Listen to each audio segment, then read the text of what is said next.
Supreme কোর্টের নির্দেশে বাতিল হয়েছে 26,000 শিক্ষক শিক্ষিকার চাকরি। এরই প্রতিবাদে পথে নেমেছে যেমন শিক্ষক শিক্ষিকারা, তেমনই পথে নেমেছে বিজেপিও। যোগ্য চাকরি প্রার্থীদের বহাল করার দাবিতে ঘাটালে পোস্টার দিল বিজেপি। চাকরিহারা শিক্ষক শিক্ষিকারা শুরু করেছেন আন্দোলন, যা নিয়ে গোটা রাজ্য তোলপাড়। এ বিষয়ে ঘাটালের বিজেপি বিধায়ক শীতল কপাট জানান, 26,000 শিক্ষক শিক্ষিকাদের চাকরি চলে যাওয়ার পরও মুখ্যমন্ত্রী ও শিক্ষামন্ত্রী পদত্যাগ করেননি। যারা যোগ্যতার ভিত্তিতে চাকরি পেয়েছিলেন তাদেরও চাকরি গিয়েছে, এর দায় রাজ্য সরকারকেই নিতে হবে। তার পাশাপাশি বৃহত্তর আন্দোলনের হুঁশিয়ারি দেন বিজেপি বিধায়ক। বাংলার স্বাদে বাঙালির সেবায় মা বাসন্তী হোটেল অ্যান্ড রেস্টুরেন্ট, ঠিকানা পোক্তাপুল, নারায়ণগড়, পশ্চিম মেদিনীপুর। আমাদের এখানে সকাল, বিকাল, দুপুর এবং রাত্রিকালীন আহারের সুব্যবস্থা রয়েছে। সুলভ মূল্যে আহারের একটাই ঠিকানা, মা বাসন্তী হোটেল অ্যান্ড রেস্টুরেন্ট। আমাদের এখানে সমস্ত ধরনের খাবার অর্ডার নেওয়া হয়। Proprietor Jhantu Gere. Mobile number 9732543245। দেখুন, 26,000 চাকরি বাতিল করো এই রাজ্যের শিক্ষামন্ত্রী এবং মুখ্যমন্ত্রী এখনও পদত্যাগ করেনি, এবং যারা যোগ্য অর্থাৎ যোগ্যতার ভিত্তিতে চাকরি পেয়েছিল তাদেরকে এখনও পর্যন্ত সেই জায়গায় বসানো হয়নি। যাদেরকে পয়সা নিয়ে চাকরি দিয়েছে তাদের দায় কেন যারা যোগ্যতার ভিত্তিতে চাকরি নেবে তারা কেন নেবে? এই দায় সমস্ত সরকারকে নিতে হবে। তার জন্য আমরা পথে নেমেছি, পোস্টারিং করছি এবং এরপরে আমরা মাঠে নেমে আন্দোলন করব।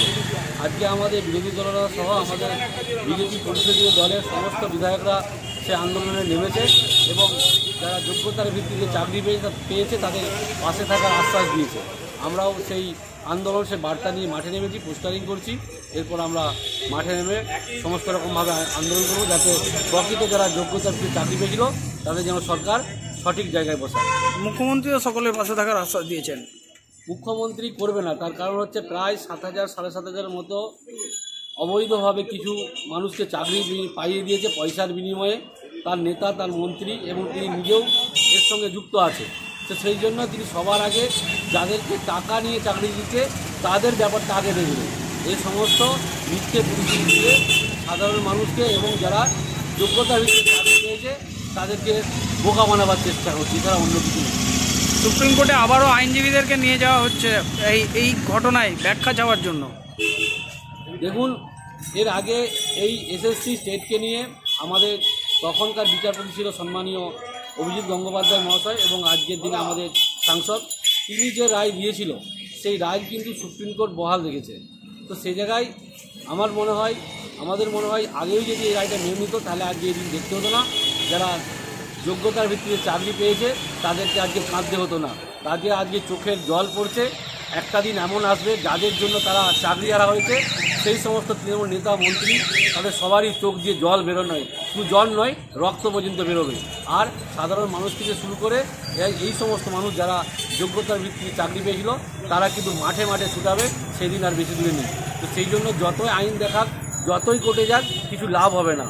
সিদ্ধান্ত অর্থাৎ সঠিক সিদ্ধান্ত নেওয়া হয়েছে। এবার মুখ্যমন্ত্রীর একটাই কাজ আছে, যারা প্রকৃত যোগ্য তাদের তালিকা বেছে নিয়ে তাদেরকে সঠিক জায়গায় চাকরিতে বহাল রাখা, আর যাদেরকে টাকা দিয়ে চাকরি দেওয়া হয়েছিল তাদেরকে আস্তে আস্তে সরিয়ে অন্য কোথায় শিফট করবে তার ব্যবস্থা করা।